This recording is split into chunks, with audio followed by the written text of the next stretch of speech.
Eso, digamos, para que ese es mi punto de vista, que esto no es el resultado de que un pozo falló este año o que una cisterna falló este año. Este es el resultado de una política de hidrocarburos, digamos, que fue hecha para cosechar y no fue hecha para sembrar. Durante la cosecha, con el señor Evo Morales, todos fueron felices y a nadie le preocupó este tema. Pero, digamos, no vino acompañada de una siembra potente, por tanto estamos ahora en la situación donde ya no tenemos que cosechar del pasado, y como no se sembró, entonces no tenemos nuevas reservas y estamos en una crisis como la que usted mencionó. Están compartiendo esta entrevista, está Gonzalo Rivera en Estados Unidos, está Cacho Herrera acá en la mesa conmigo. Mauricio, ¿dónde se encuentra en esta jornada? ¿Dónde lo hemos encontrado? Yo actualmente me encuentro en Bogotá. Está en Bogotá. Desde Bogotá, ¿cómo está viendo esto que se está viviendo? Largas filas ante anuncios del gobierno que dice que se está distribuyendo combustible, incluso superando el 100% de lo que es la distribución habitual, pero que estas largas filas no nos dejan. Al parecer en las ciudades se ha tratado de entregar evidentemente el combustible, pero esto no está ocurriendo sobre todo en las áreas rurales y la ciudad del Alto, que en esta jornada ha visto nuevamente estas largas filas. Y como nos decía, y lo entendemos bien porque hemos hecho el seguimiento hace bastantes años conversando con usted, esto es consecuencia de estas políticas que se vienen haciendo en los últimos años respecto a esto. ¿Hay una salida? ¿Encuentra usted alguna salida para poder sobrellevar este mal momento que estamos viviendo en Bolivia? Efectivamente hay una salida, pero como toda salida es dolorosa, y Gonzalo me va a entender perfectamente la analogía. Cuando en el pasado se decía que este problema que teníamos en el sector de hidrocarburos era como no ir al dentista, porque uno tenía miedo de ir al dentista para que le hagan una pequeña curación. Hablábamos con Gonzalo y le decía, cuando toque ir al dentista, eso va a doler más todavía. Y eso todos conocemos cómo funciona esa dinámica. Entonces ahora hay que ir al dentista y eso va a doler. Y bueno, el tema es que nadie quiere llevar al país al dentista, porque básicamente lo que le están diciendo al país es, mire, yo soy el candidato A, vote por mí y yo le voy a llevar al dentista para que le duele. Mauricio, no sé si me está escuchando. Buenas tardes. Sí, Gonzalo, ¿cómo está? Qué gusto, Mauricio. Ha llegado el momento de quedarnos sin dientes, ¿no? Hemos perdido toda la dentadura prácticamente. ¿Servirá una placa dental, una placa postiza? ¿Cuánto tiempo más tendremos que usar una placa? Pero hay que encontrar soluciones, y usted es un hombre que ha trabajado técnicamente muchísimo en esta área. El país, como decía Víctor Paz hace 25 años, se nos muere, y parece que estamos en una segunda versión de que el país se nos muere por el despilfarro que hemos vivido. Yo le consulto a usted, los especialistas, los profesionales, los que están fuera del país, como usted que tuvo que está fuera, tendrían que aportar y mostrar salidas y dar soluciones a estos momentos. La situación va a ser muy dura, muy crítica, y evidentemente todos los políticos se van a convertir en dentistas para sacarnos toda la muela, pero somos nosotros los pacientes. ¿Cómo evitar que no nos duela tanto? Sabíamos algunos que esto iba a ocurrir. Los que querían escuchar, escucharon. Los que no escucharon, pues ahí estamos, ¿no? Estamos arruinados. Pero tiene que haber alguna salida, Mauricio.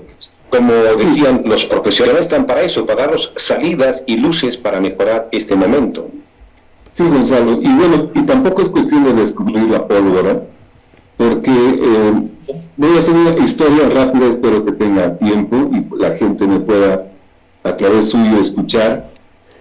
Cuando se funda YPFB en la década de los 30 del siglo pasado, se hace cargo de los campos del Standard Oil, que el Standard Oil había hecho una gran inversión privada. Se nacionaliza el Standard Oil, se funda YPFB, y durante los 40 la producción sube primero y después cae. Llegando a la revolución del 52, don Víctor Paz Estenssoro, en todo su espíritu nacionalista, curiosamente hace un código de petróleo neoliberal, podríamos decir, que se llamó el Código Daven. Se aprueba el código de Davenport neoliberal y llegan empresas en los 50 y 60 al país, empresas privadas, entre ellas la Galp. La Galp hace dos grandes descubrimientos de gas en Santa Cruz, los campos de Colpa y Caranda, que le dan un potente empuje de reservas al país, pero bueno, por temas políticos, que se dio, el 69, Marcelo Quiroga Santa Cruz nacionaliza la Galp y le da a YPFB los campos que descubrió la Galp. En los 70 YPFB administra los campos estos, sube la producción, toda la alegría, y después cae nuevamente. Y en los 80, ¿no es cierto?, la producción, nuevamente como estamos ahora, cae, y viene toda la crisis económica, y bueno, a partir de Víctor Paz Estenssoro, Jaime Pazamor y toda la gente, se hace una nueva reforma para atraer capital privado. Viene el capital privado y nuevamente se suben las reservas, se manda gas al Brasil y la producción empieza a subir, y en 2006 se nacionaliza, ¿no?, por tercera vez el sector petrolero. Toda esa alegría mientras se explota lo que se sembró antes, y después cae de nuevo la producción. Entonces este es un péndulo que el país lo tiene desde la década de los 40, desde la década de los 80, desde el nuevo siglo. Entonces la solución es sencilla. La solución es atraer al sector privado para que actúe de forma conjunta, porque eso se ha visto que funcionó en el país en el pasado.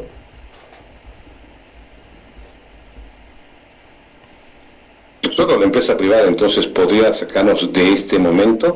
El Estado no podría tener la solución en sus manos. Es posible que algunos candidatos como el MAS y gente socialista dice tenemos que seguir en la misma línea que hemos estado, no seguir que el Estado siga invirtiendo. ¿Es posible o es descabellada esa idea? Mire, el Estado y el sector privado pueden tener la misma visión, los mismos proyectos. La pregunta es quién tiene el dinero, ¿sí? Porque, por ejemplo, para explotar Mayaya, por decirle algo, se necesitan $1.000 millones. Y en este momento entiendo que el presidente Arce Catacora está en pelea con la Asamblea por un monto parecido. Entonces, básicamente el Estado puede querer, de hecho lo puede hacer hasta mejor si usted quiere, los técnicos, pero es el sector privado el que tiene, digamos, el capital para ejecutar las inversiones que se necesitan. Mauricio, estamos en una época electoral. ¿Ve algún candidato, algún partido que tenga una propuesta económica que vaya a solucionar, o todas son simplemente generalidades y formas de querer convencer de salir de la crisis? Bien, yo no estoy en el país, entonces no estoy en el día a día. La pregunta acá es ¿qué candidato ofrece llevar al dentista? Es decir, ¿qué es llevar al dentista desde mi punto de vista? Es levantar el subsidio al dólar, levantar el subsidio al pan, levantar el subsidio a la gasolina, disminuir la gente de YPFB.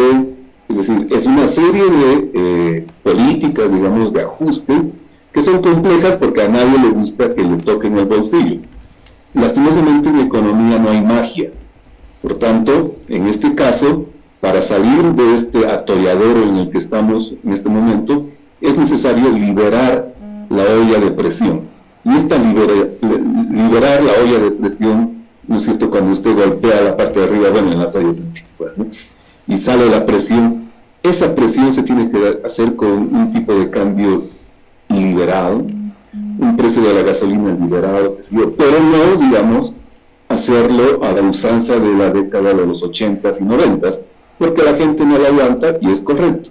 Lo que hay que hacer es una política paralela de apoyo social para los más pobres, no, digamos, a todo el espectro de la población, sino a los más pobres. Usted levanta el subsidio a la gasolina y ayuda a los más pobres al mismo tiempo. Son ese tipo de políticas mixtas que yo creo que hay que implementar. Pero eso me pone en lugar de un político. Eso como político a mí no me sirve, Mauricio. Yo no quiero, con eso voy a perder votos, Mauricio. Usted quiere que pierda las elecciones si usted me plantea eso. La gente, ¿quién va a querer ofrecer? Voy a subir la gasolina, voy a quitar los subsidios, voy a reducir el aparato estatal. ¿Usted cree que alguien vaya a votar por mí si propongo eso? Eso es lo primero que va a decir un político. Pero, ¿qué hacemos entonces? Lo siguen prometiendo y prometiendo. Le pido, por favor, que en un minuto nos describa el panorama del país de no hacer estos ajustes. ¿Qué panorama tendremos el próximo 2026 de no hacer estos ajustes? ¿Cómo va a sentir la población? Porque el que va a pagar finalmente es pues la población boliviana. ¿Cuál es el panorama que nos pinta? Pero, para darle un ejemplo, Gonzalo, en el sector energético de Ecuador, Venezuela y Cuba, ¿qué es lo que estamos viviendo en este momento, en pleno siglo XXI, en estos tres países? Apagones, ¿no? Entonces, claro, cuando empieza a escasear la energía, no queda otra que ejecutar estos apagones. Este es un ejemplo solamente del sector energético. De no hacerse este tipo de cosas, entonces podemos tener este tipo de actividades como en Ecuador, Venezuela, ¿cierto? Luego la cosa puede ir empeorando, una, digamos, salida de personas del país. Es una situación que la gente dice, bueno, no vamos a llegar a eso porque Bolivia puede cultivar sus papas, puede autoabastecerse de comida, qué sé yo. Pero la década de los 80 nos mostró, primero en 1956 tuvimos una crisis económica fuerte, y en ese momento fue Hernán Siles Suazo quien vino y ejecutó el plan de salvataje. Luego, en el 84, tuvimos la segunda crisis económica fuerte, donde también salió Hernán Siles Suazo y entró Víctor Paz Estenssoro para hacer este salvataje. Por tanto, son políticas de ajuste estructural. Y al final, como la gente nos demostró desde el año pasado, cuando falta la gasolina, la gente está dispuesta a pagar un poco más para seguir operando. Entonces, es necesario entender que, digamos, no es que el mundo nos va a dar una mano para que salgamos adelante. Eso lo pensaron países como Ecuador, como Venezuela, que si no pasó. Por tanto, hay que tener conciencia de que esto puede agravarse.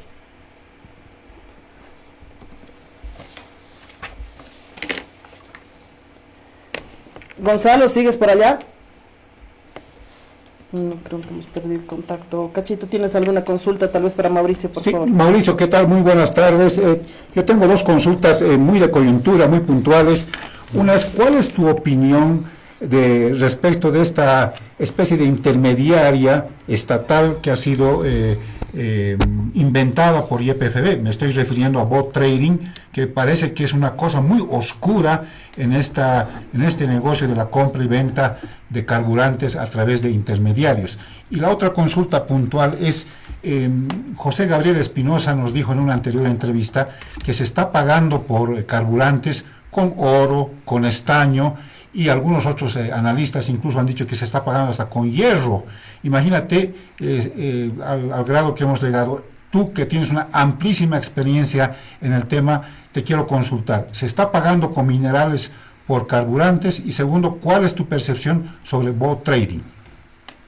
Bien, lastimosamente, como no estoy en el país, estos temas de coyuntura no los manejo, pero la pena es que si pasa lo que usted me está diciendo, es como si le diésemos las joyas de la abuela para comprar la comida del día siguiente, el gas o el GLP.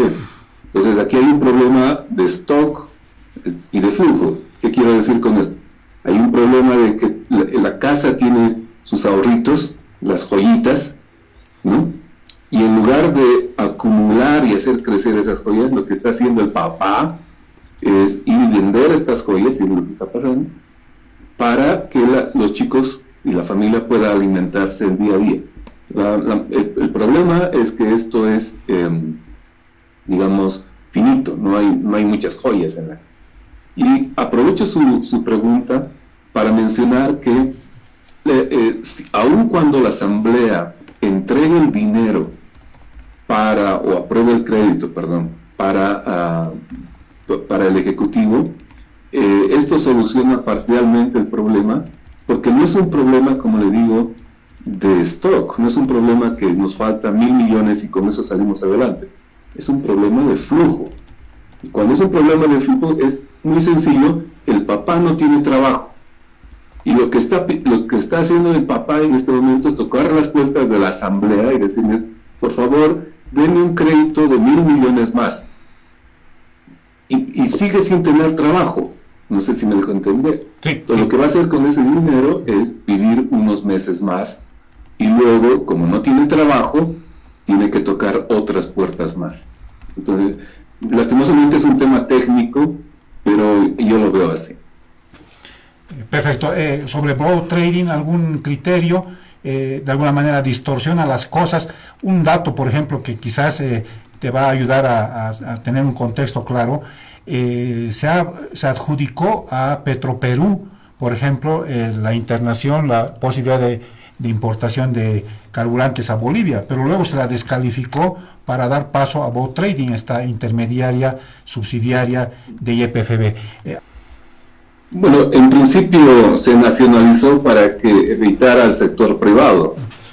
Y si es que hay este tipo de intermediarios, justamente nuevamente se está involucrando al sector privado dentro de la actividad de la empresa. Entonces, bueno, no sé los detalles, como le digo, la coyuntura. Sin embargo, esto es que YPFB estaría, digamos, en algún sentido tocando a los privados, lo que no es malo tampoco, ¿no? Lo malo es que hay un monopolio en este momento en el país, que es YPFB. Y cuando tenemos este tipo de monopolios, como lo hemos visto en BOA, por ejemplo, los monopolios a la larga no funcionan bien, y menos los monopolios estatales. Por tanto, lo que hay que hacer es, esta será la coyuntura evidentemente, pero lo que se debe hacer es liberalizar este monopolio y tener lo que se tenía en el pasado, varios mayoristas, varios minoristas. De hecho, teníamos hasta, me parece, 3 o 4 refinerías en el país, donde 2 de ellas eran de YPFB y después de Petrobras. Por tanto, este es un problema de monopolio. Y el segundo punto que yo quisiera destacar acá es que el poder ejecutivo de un país, el presidente, sus ministros, qué sé yo, no debiera estar ocupándose de las colas sobre la gasolina o los problemas sobre una empresa de distribución de gasolina. Debiese estar quizás preocupándose por temas de desarrollo económico, por temas de disminuir la pobreza, por temas de mejorar la educación, cosas de largo plazo, no temas de corto plazo que quizás, ayudan en el momento, pero no solucionan la crisis de largo plazo que tiene el país, que pese al crecimiento económico que tuvimos los últimos 20 años, digamos, que se lo publicitaba muy bien, aún Bolivia en Latinoamérica está en los últimos lugares. Por tanto, no es que hayamos salido del fondo, estamos ahí abajo y sin la perspectiva de poder subir como quisiéramos.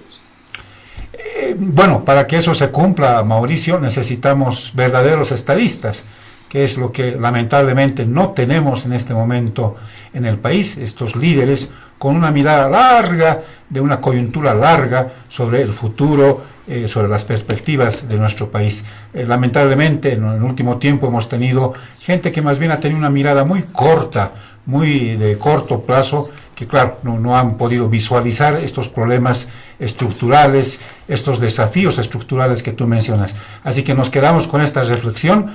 Ojalá en las elecciones del 17 de agosto podamos dotarnos de una persona con esta mirada larga, con una impronta de estadista en nuestro país. Te agradecemos mucho tu participación, siempre es valioso conocer tus criterios sobre un tema que la verdad que dominas y nos place entonces tenerte siempre en contacto. Te mandamos un abrazo a nombre de Shirley, de Nayeli, de José y de Gonzalo Rivera y será hasta una próxima oportunidad, querido Mauricio. Gracias, un abrazo y saludos a todos allá.